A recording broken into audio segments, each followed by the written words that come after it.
it's such a pleasure to be with you all and glad to be back with this community. And Carol, great to be in conversation with you. Um, so just to frame before we dive in a little bit, uh, Theater Dybbuk, which you just heard a description of, so I won't go into too much detail, has a new show coming out, which opens September 26th here in Los Angeles and then tours to Tucson and Cincinnati and perhaps some other cities. Um, uh, this new work that we are creating is diving into um, Dracula and looking at the anti-Semitic, anti-immigrant, and other sentiments that may be embedded in the text, whether consciously or unconsciously and otherwise. And so we are literally combining Dracula with Victorian era history and kind of jamming them together as they are presented to the audience. And this is the second in a series of annotated works we're doing. The first, some of you may have seen in Orange County, was The Merchant of Venice Annotated, which did something similar with Elizabethan history. And when I was deciding on approaching Dracula from this perspective, I started doing research. And I came across one of the first books I came across was a wonderful book called Anti-Semitism in British Gothic Literature by Dr. Margaret Davison. And I read it and it really inspired me and it became one of the foundations for the work we're doing. Its trajectory helped me understand the way that Dracula was in dialogue with past British Gothic literature, as well as with, again, the sentiments of its era and the time before. So I reached out to Carol and I said, can we work together on this? And Carol was kind enough to say absolutely, and has served as a consulting scholar on the piece. So we've had some learning sessions together.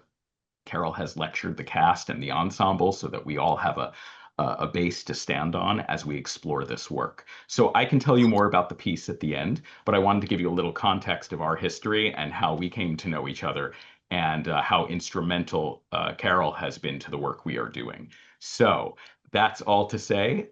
Let's dive in. What do you think, Carol? Sound good? Sounds great. Great. So because the subject is anti-Semitism in British Gothic literature, I think for some context, please give us an overview of what we mean when we discuss British Gothic literature, the time frame, repeated themes, artistic choices, examples of work, however you want to frame this, but so that we understand what British Gothic literature is and how it operates. Before I jump into that, I want to say it's a pleasure to be here. Good morning, good afternoon, good evening, depending on where you are. It's been very exciting to work on this project with Aaron and Theater Dybbuk. And I have to say, I'm looking forward to this conversation, although the questions are broad, Aaron. It's a challenge to give you a concise history crash course, as it were, on the Gothic, but I'm going to try and do that. But for the individuals interested in further reading, I'm going to do a little bit of self-promotion for my book on the Gothic, which came out in 2009. It's often used in classrooms. And the early Gothic stages usually listed as 1764 to 1824. It's a 60-year period, but the Gothic breaks through those boundaries, as it is wont to do, and it continues today. So I'm going to try and provide a synopsis. Kindly bear with me, because what I'm going to try and outline here is relevant to Stoker's Dracula. The Gothic is a subgenre of the novel that made its appearance in Britain in the mid-18th century. And it was first put forward in a novella, in a very short book, by Horace Walpole, who was the son of the then Prime Minister, Sir Robert Walpole. And The Castle of Otranto had a subtitle. It was A Gothic Romance, Gothic spelled Gothick. And Walpole was very bored with what he thought were the insipid romances of his day, and he decided that what he wanted to do to make things more exciting was to usher in elements from the medieval romance. And he had this nightmare, and it's interesting to me and noteworthy that many Gothic works emanate from nightmares. Keep track of your nightmares and write them down, because there's a history of this. Even with Stoker's Dracula, Mary Shelley's Frankenstein, Stevenson's Jekyll and Hyde, these are all Gothic novels. Horace Walpole had such a nightmare, and he ushered in knights, ghosts, castles, and the supernatural into the novel to excite it, to re-energize it, as it were. In the eyes of many critics, The Castle of Otranto is basically a frivolous tale, but it's important It's hugely significant, in fact, because it laid down the recipe and the key ingredients for the Gothic recipe. But before I get into some of those key ingredients, and I can only really go over the main ones, I wanted to try to capture for you the Gothic's essence in terms of its driving ideas in relation to intellectual history. Because if I were asked to identify what lies at the core of the Gothic, I would say that in its essence, it plays out a collision between two sets of values and belief systems that are figured as belonging to two different generations, one associated with the past, with old world values, and one associated with newer, more modern, present day values. There's a battle, an intergenerational tug of war at the Gothic's core. So at its inception in the mid 18th century, pre-Enlightenment values and ideas like the supernatural end up in collision with what were then described as Enlightenment values and belief systems, like a belief in reason and rationality. And these collided. The Enlightenment proclaimed that we are now beyond those past childish beliefs, along with the unenlightened institutions and tyrannical governments that supported them. We're moving forward into a more modern era.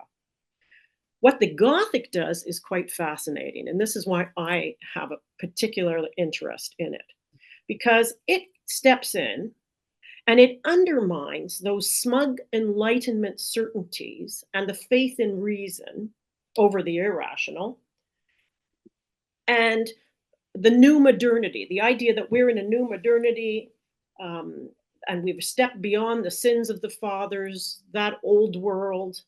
And it reminds us that we as human beings are far more complicated, even contradictory, than we care to admit. The Gothic says we're not just rational, we're often very irrational. We may think we've moved ahead into a new age that has cast the beliefs of our fathers' generations aside, but those ideas still lurk and are percolating just underneath the surface.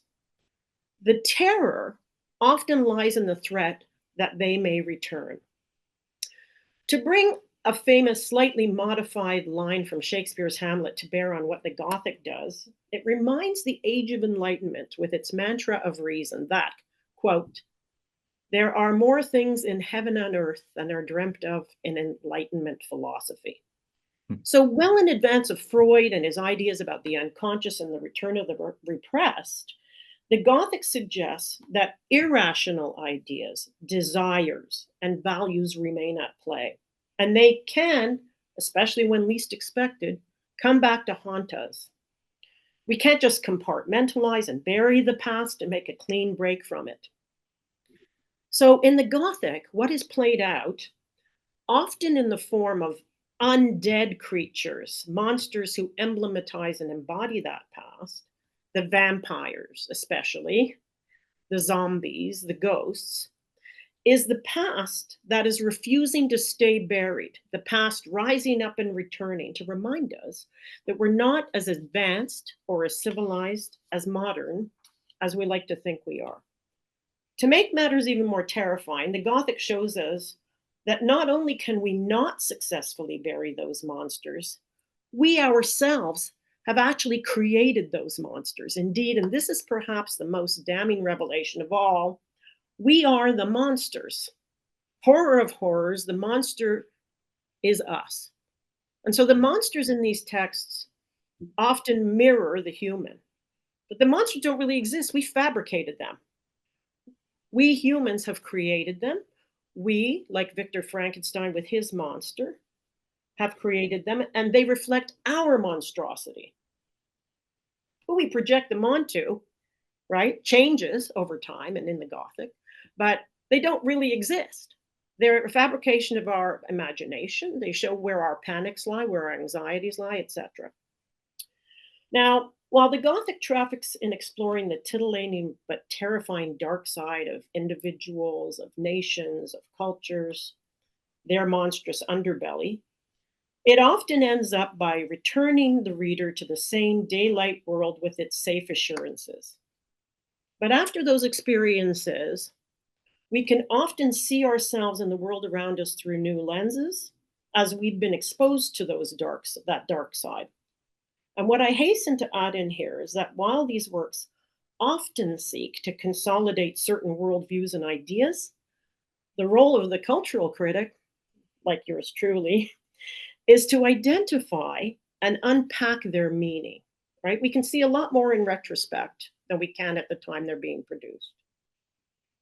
But the contact with the monster transforms us.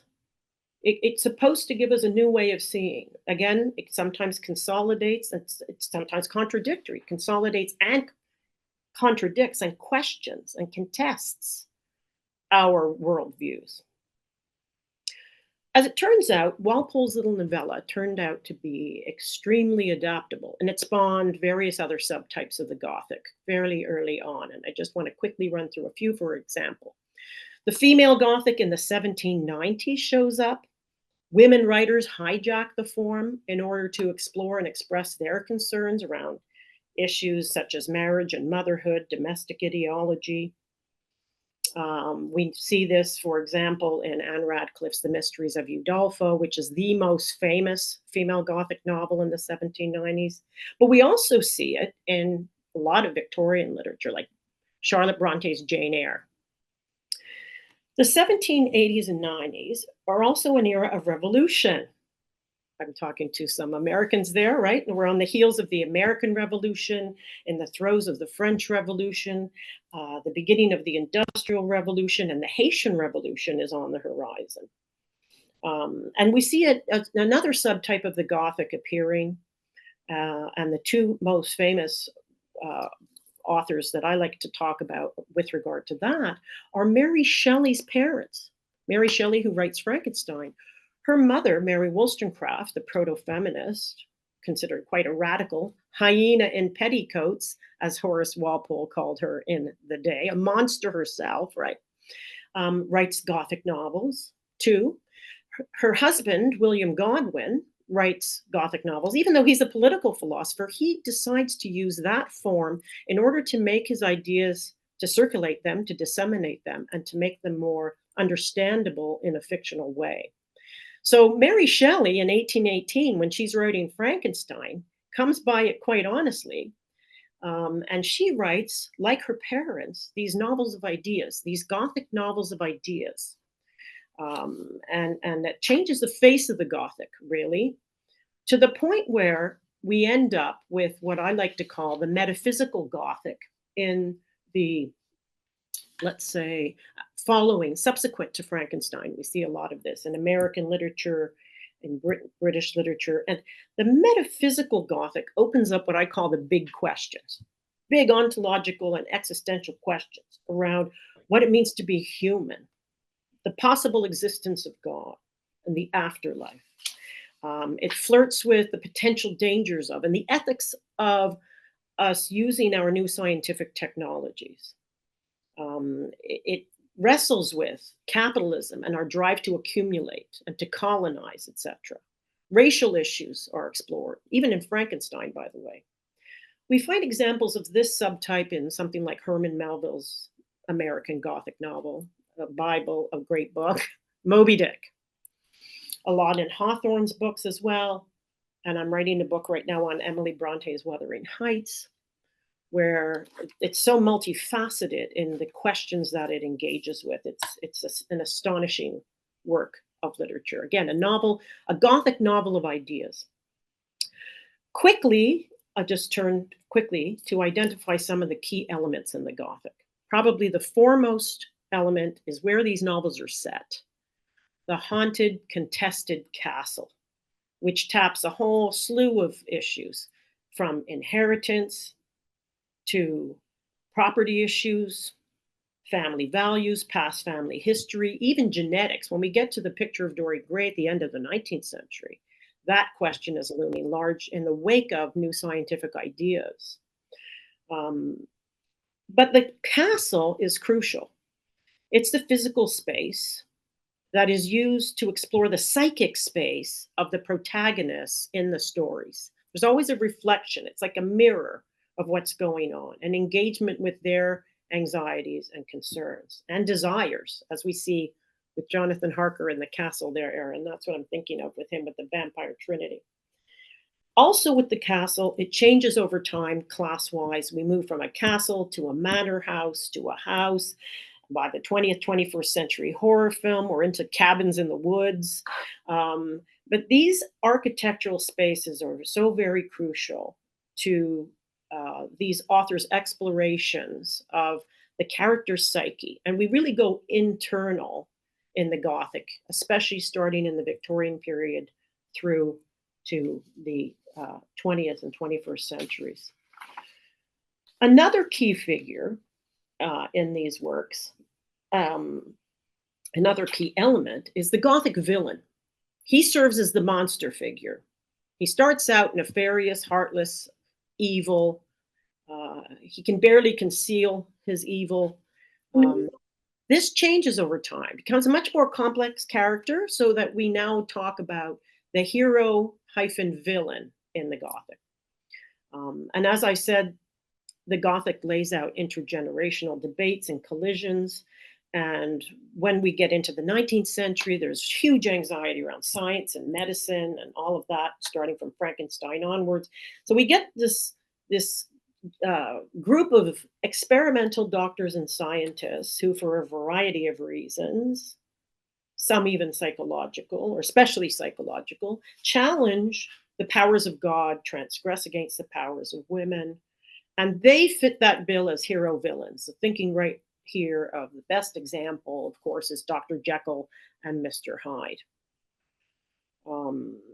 And of course, with Dr. Jekyll and Mr. Hyde, Stevenson is also taking up issues around secret engagements like homosexuality, criminal behavior, and those two things were actually conflated at the time. So the 19th century sees its what I call monster pieces.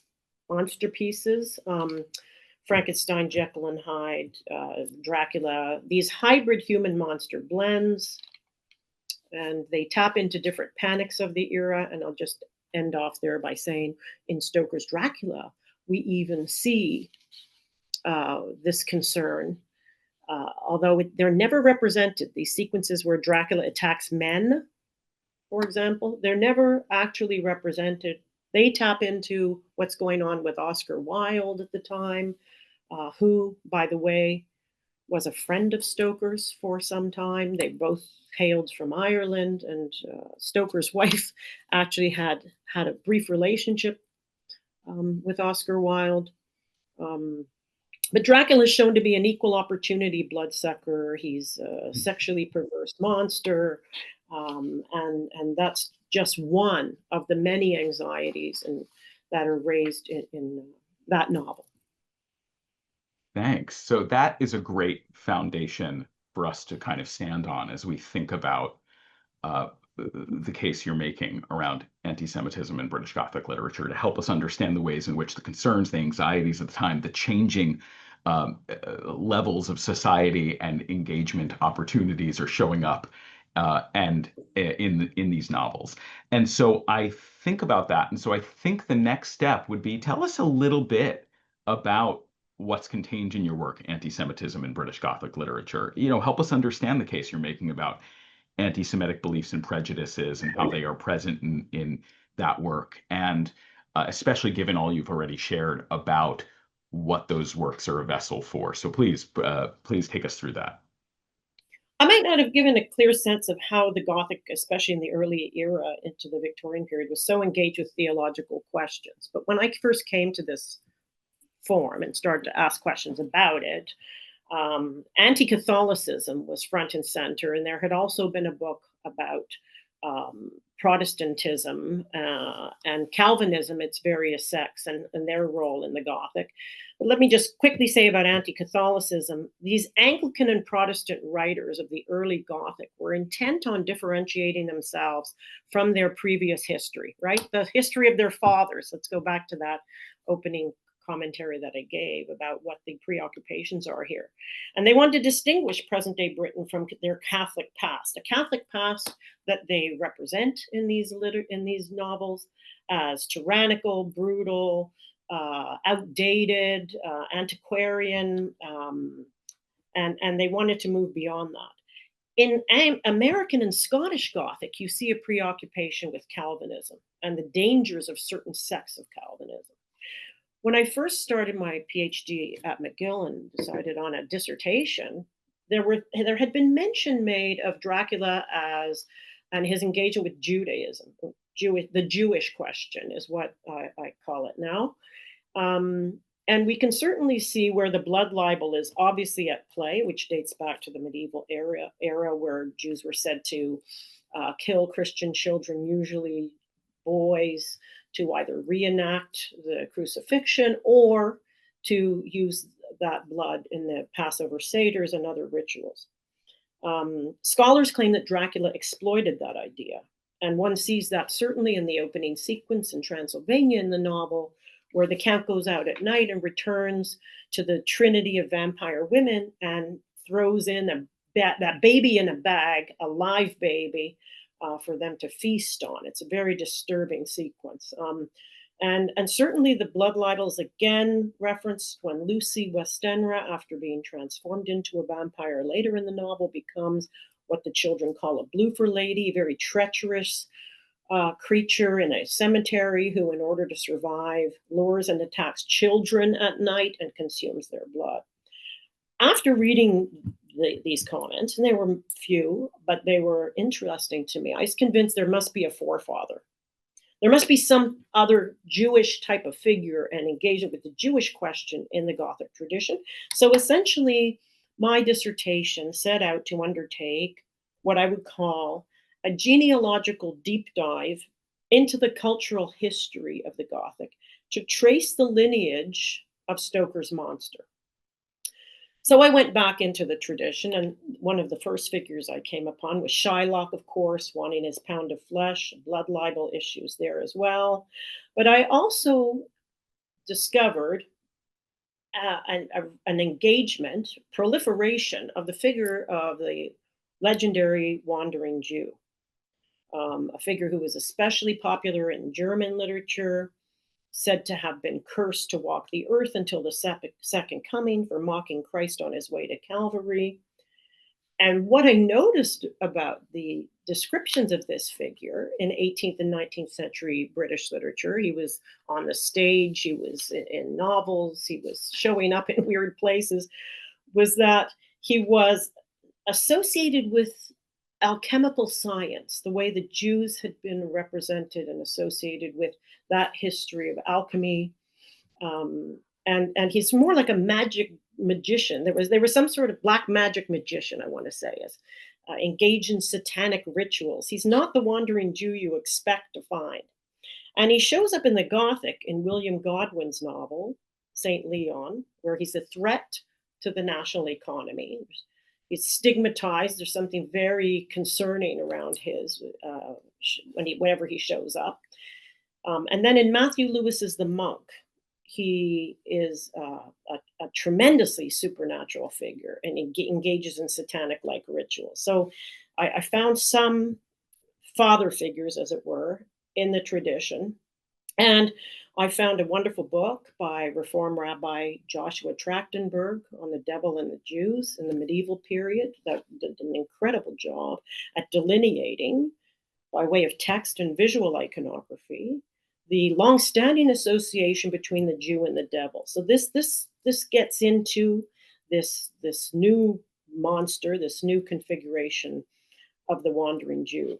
What I noticed in these materials was that over time, the wandering Jew becomes increasingly dreaded and diabolical and even vampiric. And my case that I make in the dissertation and in the later published dissertation, of course, is that Dracula represents the culmination of that tradition.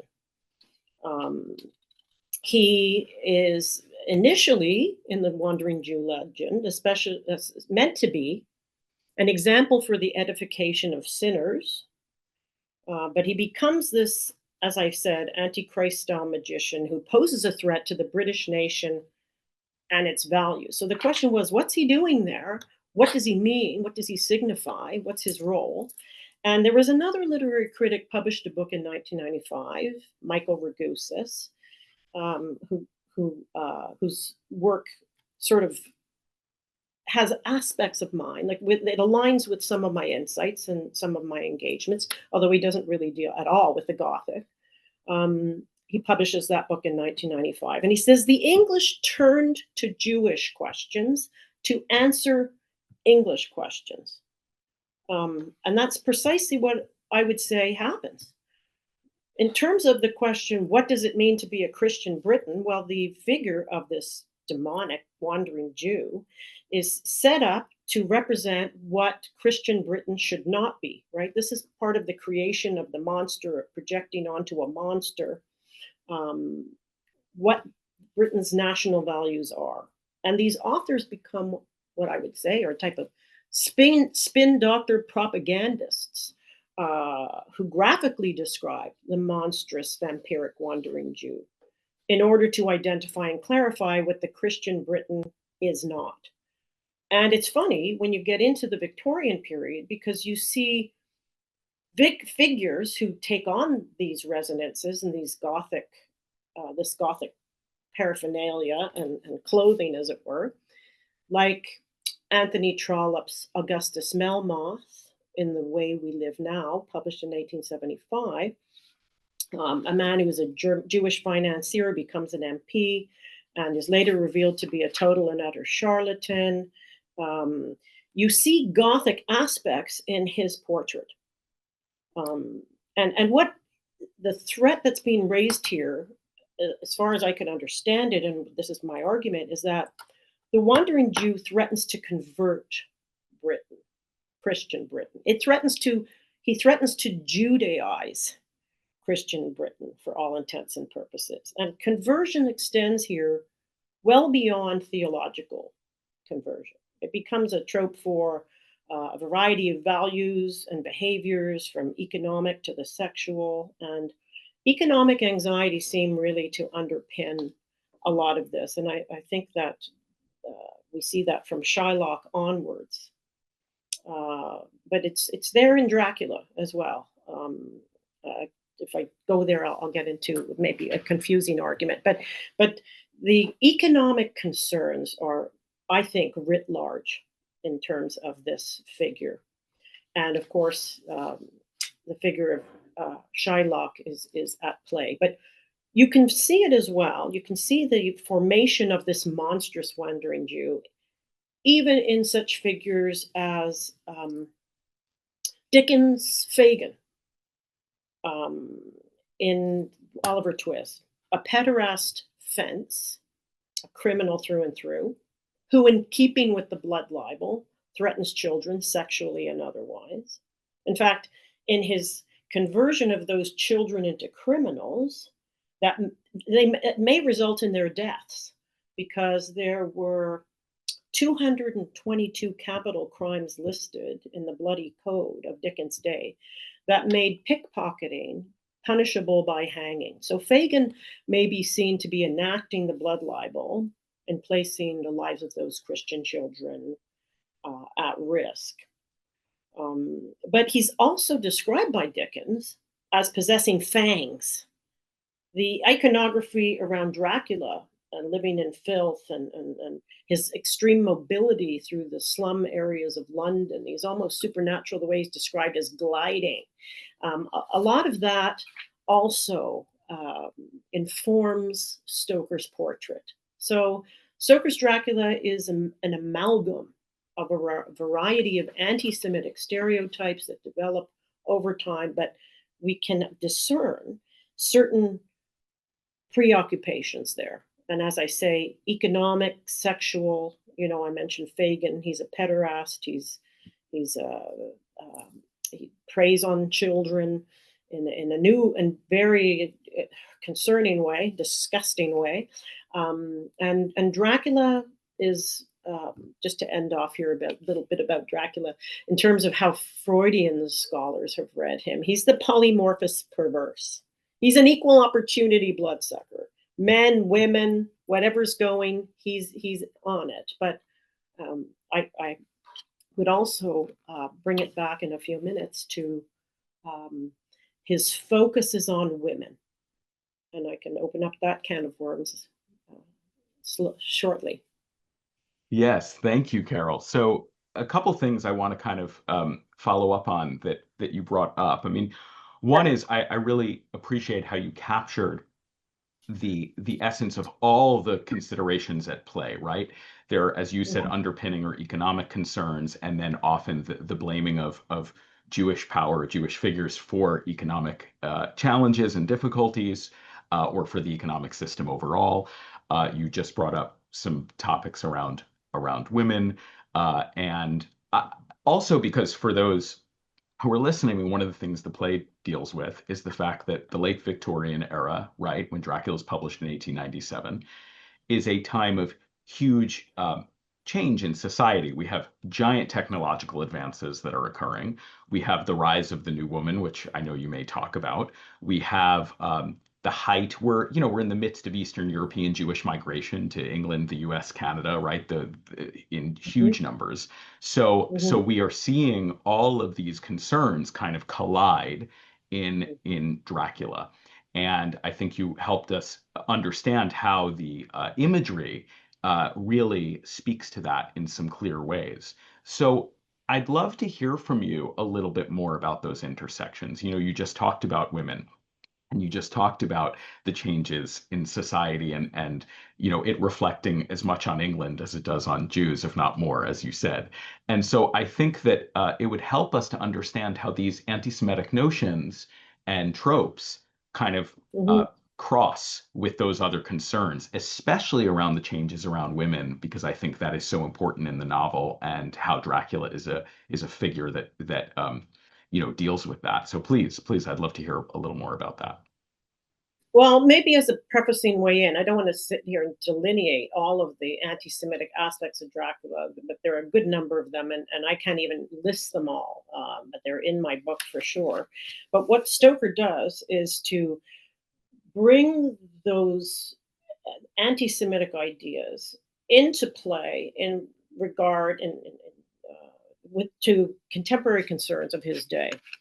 Um, so, in terms of the blood libel, for example, there are still blood libels in Britain at this time. You have also a tremendous number of um, Jews moving into Britain. I think there's, I want to try to get my quote on the numbers here. Jules Zanger saying the number of foreign Jews in England increased by approximately 600% between 1881 and 1900. Of course, they were fleeing pogroms, expulsions, and anti-Jewish legislation in Russia and Eastern Europe. And yet they're moving to Britain where there are still claims of blood libel. In fact, it's interesting that there was a great deal of anti-Semitic propaganda around Jewish kosher butchery at this time, which positioned and represented the Jews as a blood drinking people. It's very disturbing material that also linked in to the Jack the Ripper murders, where the claim was, in terms of the Jacob the Ripper theory, that Jews were behind the Jack the Ripper murders. And in particular, there was a Polish butcher that they tried to frame for these crimes. Um, and so the blood libel's continuing. These horrible statements and claims are being made, um, and yet there are other things that are being that are on the radar in late Victorian England that connect the Jews that are connected to the Jews. Since the 15th century, the Jews were linked to the spread of syphilis. This is an era, a century in advance of the HIV epidemic, of syphilophobia. Syphilis was rampant. It was a bloodborne disease. It was claimed by some to be largely a Jewish illness. Sandra Gilman is very good on this. It's associated with prostitutes. And Dracula's bite, for example, is a form of displaced sexuality, and his female victims do experience a type of infection, and they are certainly presented as that prostitute types of women. I can come back to that in a moment. Um, Issues around deviant sexuality, homosexuality. Sandra Gilman is again very good on laying out that history around the Jews as homosexuals. There's different scholars at the time, doctors, putting forward these ideas, concerns around degeneration and criminality um, uh, by different social scientists at the time, some of whom were themselves Jewish, promoting this notion that the people were degenerating in the cities around the empire, but the Jews were especially degenerating. They were degenerates. Um, they're natural born criminals. I mean, it's an era of grotesque and rampant anti-Semitism, and it continues through into the 20th century. Um, I was just looking over my dissertation again and came upon uh, theories by Sir Arnold White. There were a lot of books written about the Jews at this time, and basically all of the social concerns and what were considered to be disorders of the day were being linked to them. It's shocking. And what's perhaps even more shocking and yet fascinating is how Stoker, in his novel, tries to pull those ideas together. And maybe I'll just pause here and sort of come back to what I consider to be the two main threats at play in the novel and how Stoker brings them together. The first is that external threat of alien invasion that's happening in Britain with these great numbers of Jews coming into the country, fleeing persecution. There's a refugee crisis, in essence, involving legal Jewish immigrants. Yet in Stoker's novel, they are portrayed, as he pumps up the volume on the terror, as an invasion into the country, one that threatens national security. Hand in glove with that is an internal threat that he sees in the proto-feminist group known as New Women. And New Women were of had varying philosophies, but they were questioning traditional female roles within the family and marriage, the requirement of becoming a mother. They wanted more of a choice in saying who their husband should be, um, in possibly engaging in sex before marriage, for having more options for work outside the home. And of course, this is just in advance of the suffragette movement, where women were demanding the vote and willing to engage in militant action in order to secure that vote. But as far as Stoker is concerned, these women are immoral, they're prostitute-like, they're to be avoided, and they're a national threat, right? They're threatening family values. They're threatening the British race, the future of the British race. And this is an era where there's all this discussion around racial degeneration, right? We're looking at the 19th century with these notions of race science. The white supremacist movement has taken over, especially in the British Empire. Jews are not seen as white. There's so many different theories being put forward to distinguish Caucasians, British people from Jews, et cetera, et cetera. And so what Stoker does with this external threat of invasion and this internal threat of women agitating for a new society, really, is he brings the two of them together. And suggests that, well, there could even be a further danger if there is intermarriage between those Jewish others entering the country and white women, white British women. We're looking at the potential eradication of the race. And so that Anglo-Jewish intermarriage is another prospect that threatens British racial identity. That's a type of conversion that can happen. And we got to remember what the vampire's threat is in Dracula. He threatens, by way of his bite, to deracinate his victims. He can dissolve identities. He threatens to obliterate British identity and re-racinate those women as his vampire kin. He's really looking, in my view, to creating a new harem in Britain. He talks about how his old world is full of its. The blood is old. So there's a Darwinian at the core of Stoker's Dracula.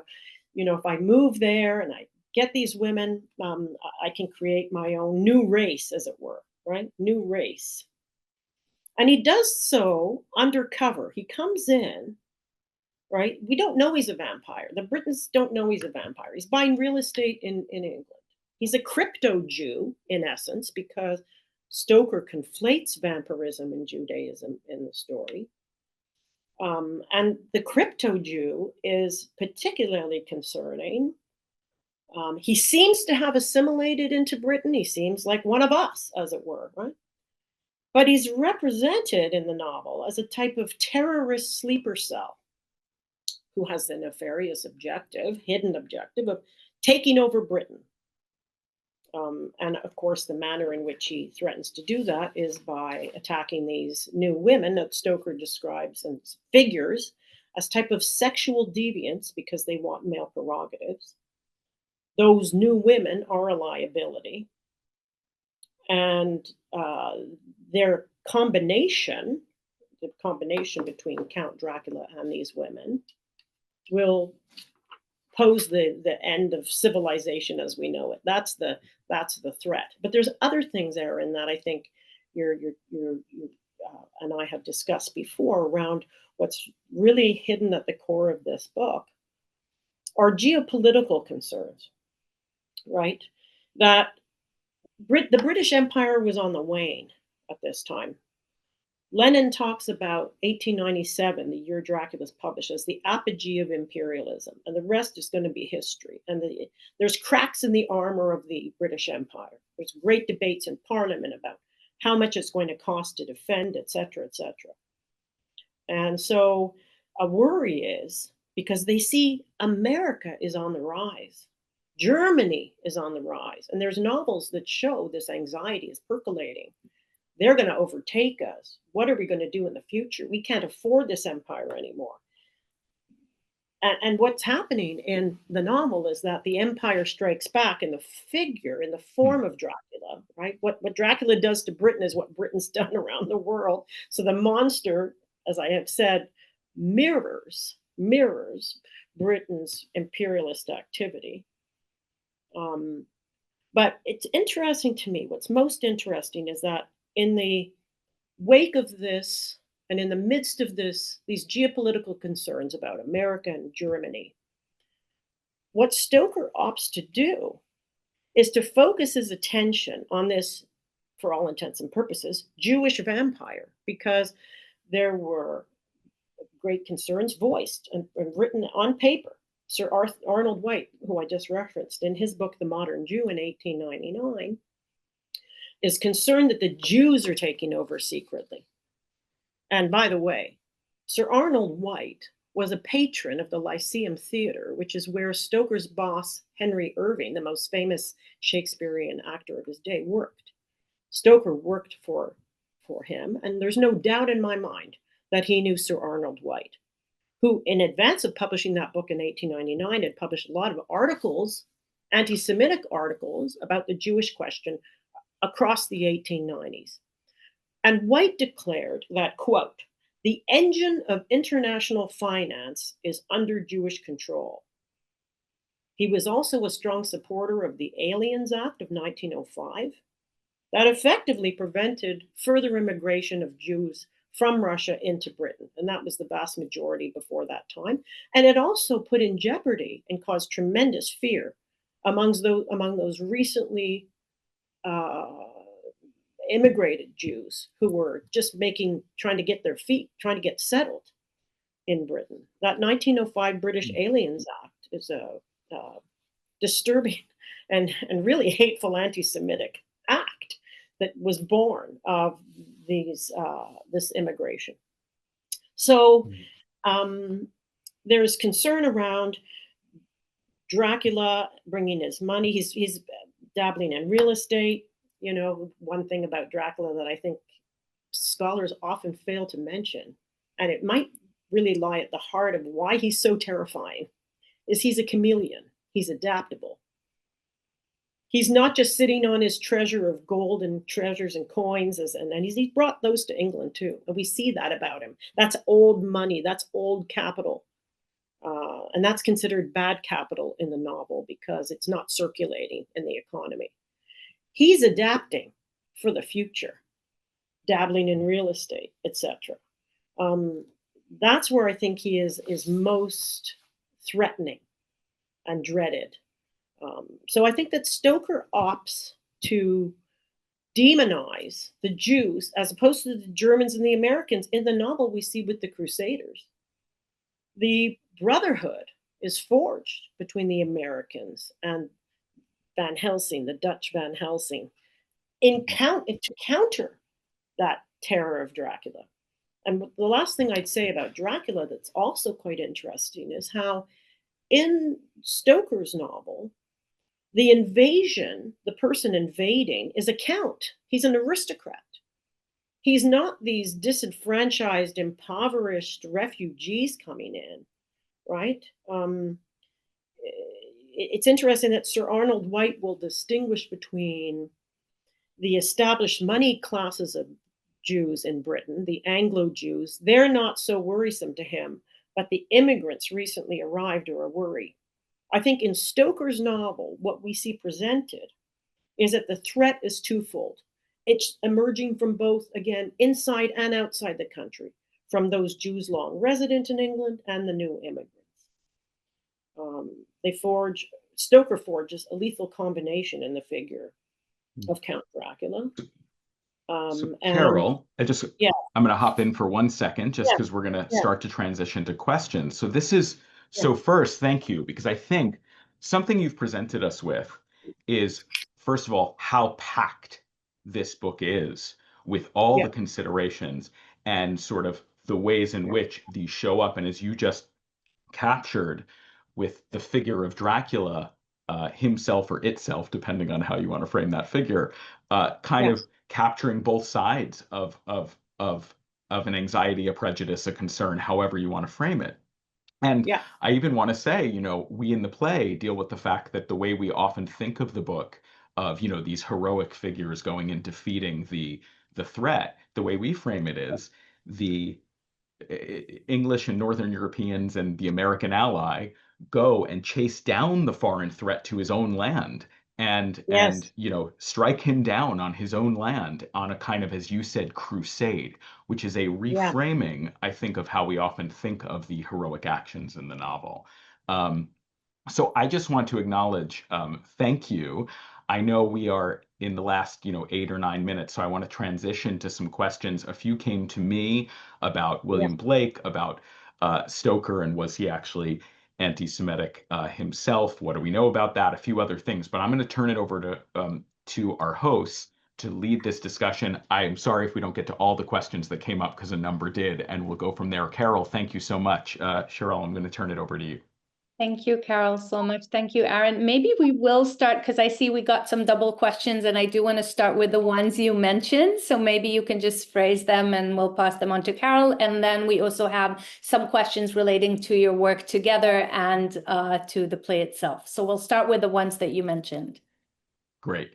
So Carol, there is a question about, was Stoker known to be personally anti-Semitic, and did he interact with Jews, and anything you want to offer on that of what you know from the research? I haven't looked at Stoker's biographies in years. I don't recall anything that stood out in that regard. So I really can't comment.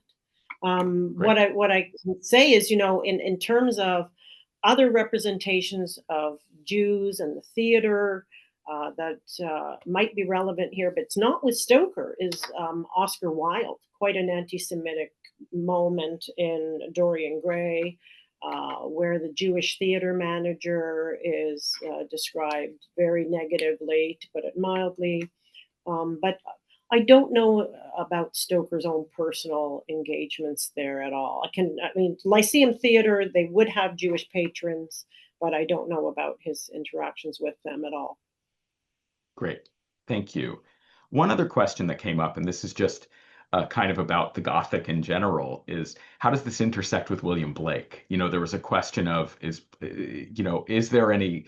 I think there are just questions about the artistic approach of Blake and Gothic work. Is there any thread you might want to pull? And if not, that's okay. It was just a question about that. There's nothing, and I feel badly for the audience member asking the question. I don't know quite what they might be thinking about. Yeah. I don't see Understood. that. And it might be about the treatment or the subject matter, but we'll carry on to something else. Thank you for the question. But Cheryl, I'm going to turn it over to you. Let's see what else came up. We have way many questions. One is actually about the name Dracula, where that comes from, and the choice of the name, if you can say something about that. Well, the origin is again Transylvanian. Stoker had never been to Transylvania. He'd looked at books. It's an Eastern European word. I think Serbian. There's different connections with the etymological connection to dragons and the devil. And Vlad Dracul, who Stoker is partly basing this figure on. That was his name, but I can't remember much more about the details of the exact etymology. But it's certainly Romanian. And one thing I will share in our research is that Stoker, in his notes on the novel, does reference Vlad Dracul, this kind of local governor, that often people think Dracula is based on. I think the evidence seems to suggest that he pulled the name and some details, but the actual construction of the figure of Dracula is not a one-for-one. It's that he used the name and some details, but really it was a jumping off point or a framing. It was not the base for the character. That seems to be the case based on the limited evidence we have. Yeah, the Romanians don't like when you make that association. And of course, his name is, they get very incensed. I went to a conference in Romania in 1995, and that was the centrifugal force of a major argument that was happening. But Vlad Cepes was a tyrant, a bloodthirsty tyrant.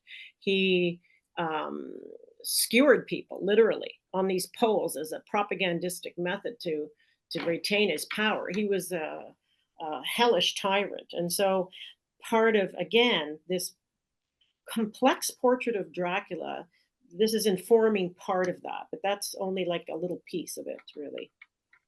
Thank you. Okay, this next question is kind of to both of you. I'll start with you, Aaron. If you can say a few words about the choice of doing this play now, and what of the themes that Dr. Carroll kind of covered did you choose to pull in to the play? Great. So the why now, I'll start there really quickly, which is that, after we did Merchant of Venice Annotated, where you have a very clear Jewish figure, and we wanted to kind of ask questions about how that figure is being treated and how the play is dealing with it, I wanted to kind of flip that and say, what if we take something that people don't often think of as Jewish and kind of look at how there's messaging and coding that might be present, and how artistic works and other works of any era are a vessel, whether consciously or otherwise, for the belief systems, again, prejudices, etc., of the time. And I thought Dracula is such a perfect vessel to do that, and especially in this era of asking questions of both covert and overt anti-Semitism, unexamined beliefs that may be present that people are not alive and awake to. And I thought Dracula is a perfect opportunity to look at that. So much of what Carol actually said is covered in the work. I mean, we really look at the time period. We really look at the ways in which all of these concerns, the new woman, colonization, the coming waning of the imperial era, how these all collide and create a perfect opportunity for blaming the other, and that other being these new Jewish immigrants and also the moneyed Jewish people who had been in England for a longer time. And so much is present there in the work of what you heard today in a very direct manner so that you can really hear it and process it. So I would say quite a bit. Thank you. And Carol, this is for you. Coming in and consulting for this play and learning together with them, like, how do you see your role? And also, did something new come to light based on working with Aaron on this play? How can you say a bit of your experience with this? Well, I had previously worked with the Royal Winnipeg Ballet for a ballet production of Dracula in the 1990s that was later filmed by Guy Madden. And so that was a different experience because they were looking more for visual iconography they could bring onto the stage, like the connection between Jack the Ripper and the vampire that Stoker himself put forward, was used there, and that was exciting to see when it was finally staged. In this case, it was much more intellectual, and it took me back to this work. I haven't. This dissertation's, like, realized the other day, is like 35 years old, and I hadn't really done this deep dive through the anti-Semitic lens for some time. So a lot of what I was saying today about what I'm realizing about Dracula, those revelations came as I was working with Aaron. Aaron put me to my paces, I have to say, in an exciting way, because he asked these really provocative questions, and I could see how what a brilliant idea I really felt it was to resurrect this baby now, in relation to what's happening, especially in the United States and around the world, and this we've become more Gothic, we've become more nightmarish than ever before, and there are so many points of contact. It's been eye-opening again for me to return to this and look through those lenses at the news as I'm watching the news each night, right? There are so many points of contact. So it's been inspiring for me. It's been very exciting. It's been very disturbing overall in terms of what we see going on around the world. The monsters are us. We've projected so many horrific things. We're the scariest species on the planet. And I have a daughter who's 17, and I have my concerns about the future, I have to say. Yeah. Thank you. Aaron, I want to turn this to you for kind of maybe a closing question before we close the session. I apologize to all the people with the many questions we didn't get to ask, but hopefully we got to as many. And Aaron, last question is from you. Yeah.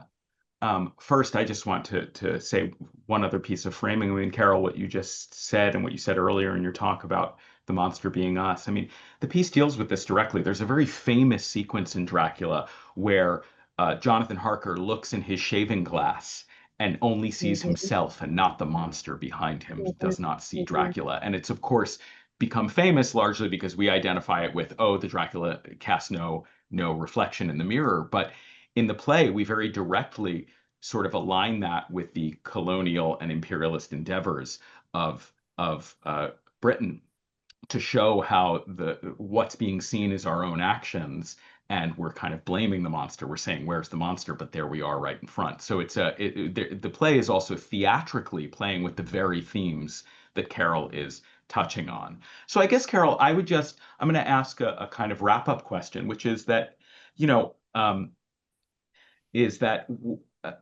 as you think about this work, and as you think about, as you just eloquently talked about our world, I mean, I guess I'd leave you with, what do you want to leave us with in terms of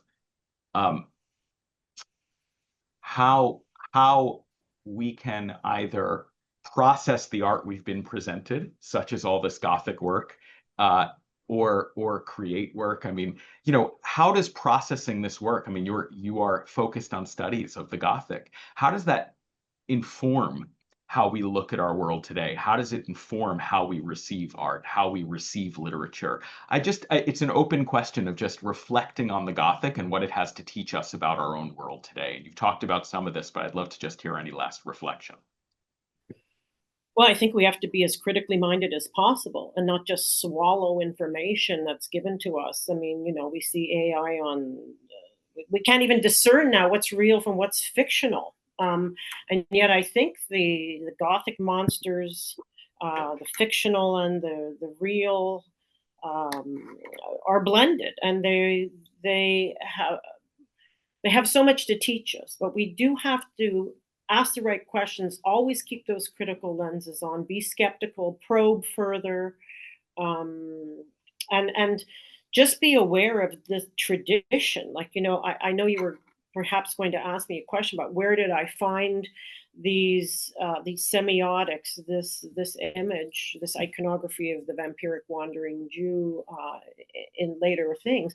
It's everywhere in propaganda, political propaganda, and that wasn't just in Germany in the Nazis with the Nazis. It was in America.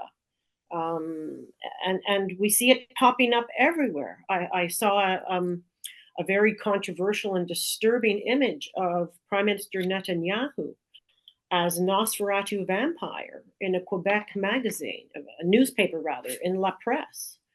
While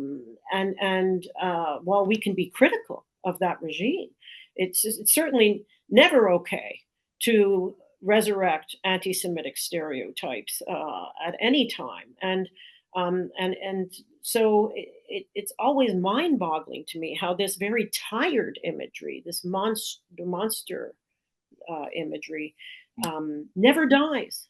It just gets reconfigured and resurrected, and you know, it's a very confusing time for some people in regard to processing what's real from what's fiction, and these stereotypes are deadly. They are literally deadly, and how we foist them onto other groups of people result in mass murder.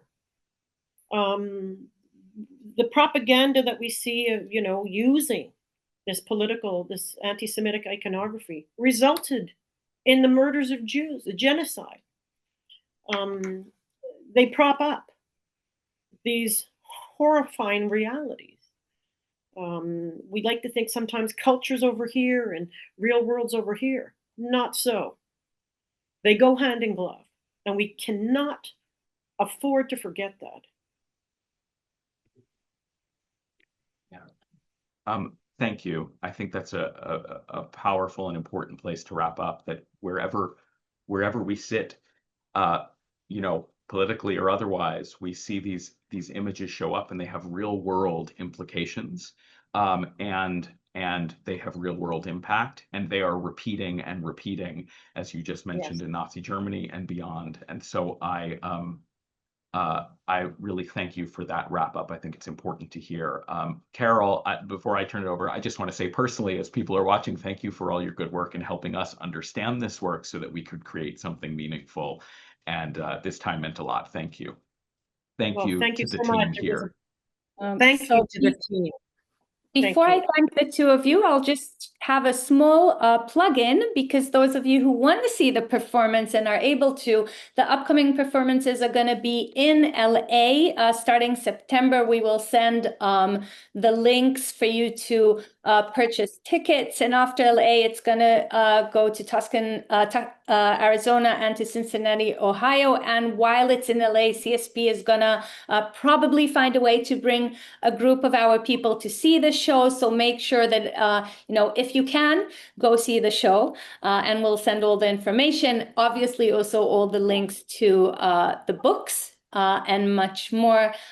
Thank you so much, both of you. I'm just echoing some, I don't know if you got to see some of the thank yous in the chat, from spectacular to amazing to informative, and so much more. So thank you, both of you, very, very much. Thank you. Have a good day or a good evening wherever you are. Much appreciated.